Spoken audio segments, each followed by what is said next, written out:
काय मंडळी, पाऊस पाणी आहे का नाही तुमच्याकडं? आमच्याकडं असं भकास वातावरण झालेलं आहे. आणि हे बघा, हा घासा आहे सगळा सुकायला लागलेला आहे. आणि हे इकडं कापून ठेवला आपण, आता शेळ्यांसाठी न्यायचा आहे. दिसत असेल तुम्हाला पाठीमागं हा कापलेला आहे.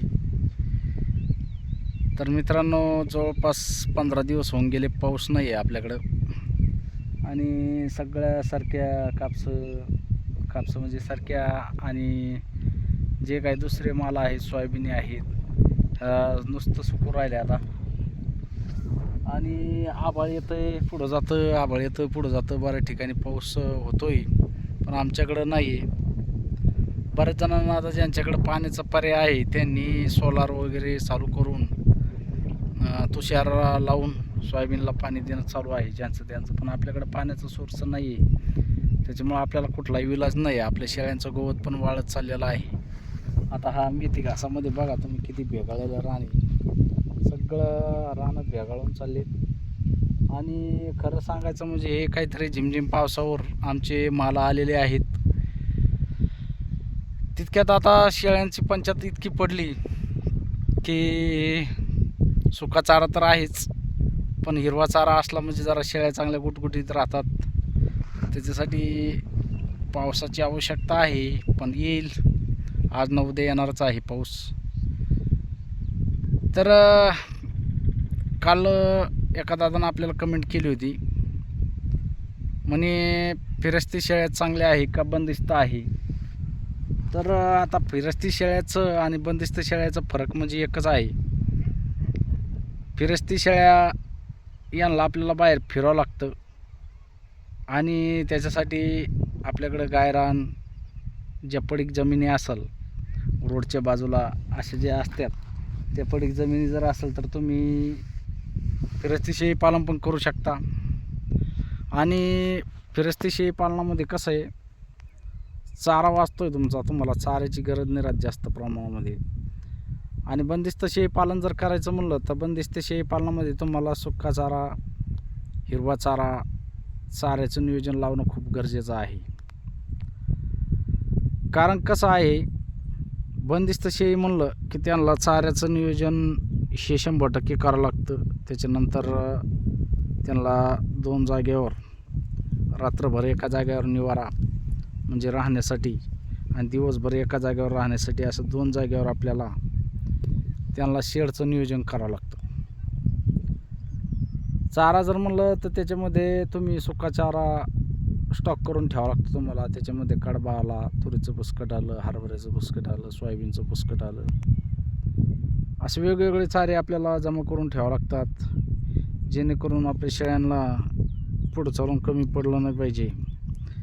त्याच्यामध्ये खुराकाचं नियोजन करावं लागतं तुम्हाला बंदिस्त शेळी पालनामध्ये.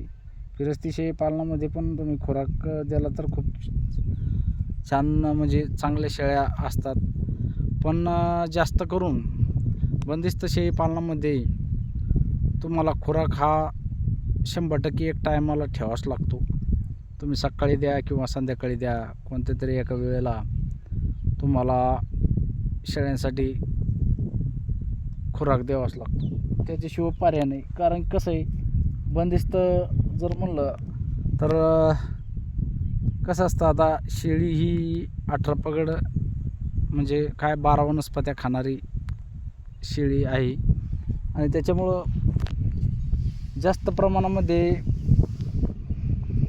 4-5-6 प्रकारचा चारा आपल्याकडं, हिरवा पण चारा असणं आवश्यक आहे. नुसतं सुक्या चाऱ्यावर पण ॲडजस्ट होऊ शकतं, पण कसा विषय असतो, जर तुम्ही हिरवा चारा जर ठेवला तर शेळ्यांना सुक्याबरोबर हिरवा चारा पण चांगला आवडीनं खातात. शेळ्याचं शरीरसृष्टी चांगली राहते, शेळ्या चांगला क्वालिटी चांगली राहते. त्याच्यामुळं आपल्याला ते पण असणं खूप गरजेचं आहे आपल्याकडे. आता विषय काय झाला, आपण पहिल्या मुळात म्हणजे गेल्या वर्षी काय झालं, एक चूक केलेली आहे. ती चूक करायला नव्हती पाहिजे आपण. कारण की आपण त्यावेळेस जर बोर घेतला असता उन्हाळ्यामध्ये, मार्च-एप्रिलमध्ये, तर आपल्याला आता सध्या अडचण आली नसती. पाणी पाहिजेच, पाणी असलं ना थोडंफार 5-10 गुंठे आपण चारा करू शकतो. शेळ्यांसाठी चारा हा खूप महत्त्वाचा आहे. चारा आणि निवारा, बंदिस्त शेळी पालनामध्ये चारा आणि निवारा हे 2 प्रकारचे हे आपल्याकडं असणं खूप गरजेचं आहे. फिरस्ती शेळी पालनामध्ये तुमच्याकडं ठेवला तर चांगली गोष्ट आहे चारा, झडग्या पाण्याचं काम येतो. पण फिरस्ती शेळ्या दिवसभर फिरतात, चारा म्हणजे चरून येतात आणि चरून आल्याच्या नंतर त्यांना काही एवढी आशा नाही राहत घरी. पण जर असेल तुमच्याकडं तर चांगली गोष्ट आहे. तर खरं सांगायचं म्हणलं तर बंदिस्त शेळी पालन मला योग्य वाटतं. कसं योग्य वाटतं की बंदिस्त शेळी पालनामध्ये आपल्याला कुठं शेळ्या घेऊन जायची गरज नाही. फक्त एवढे नियोजन चांगलं करावं लागतं बंदिस्त शेळी पालनाचं.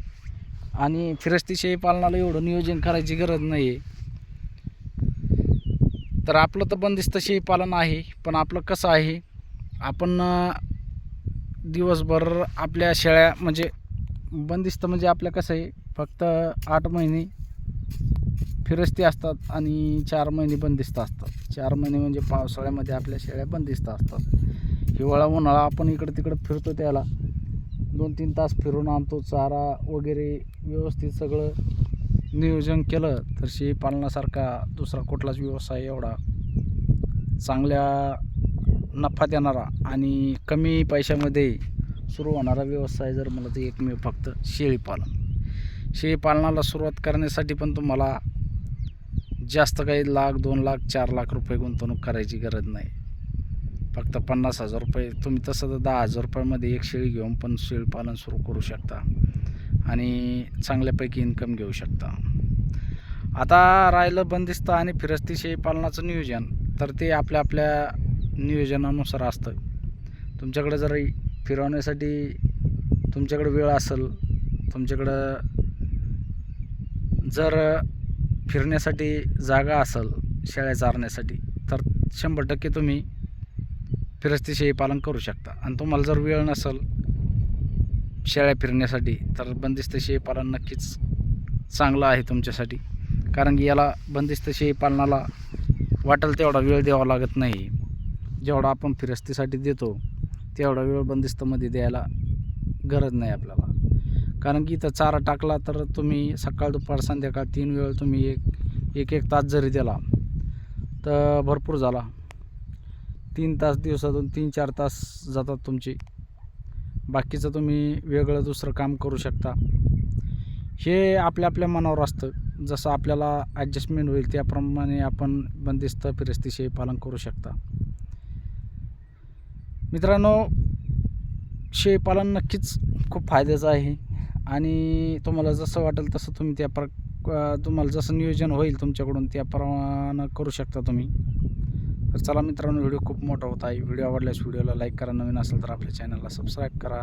भेटूया असं नवीन व्हिडिओमध्ये. जय जवान, जय किसान, जय हिंद, जय महाराष्ट्र.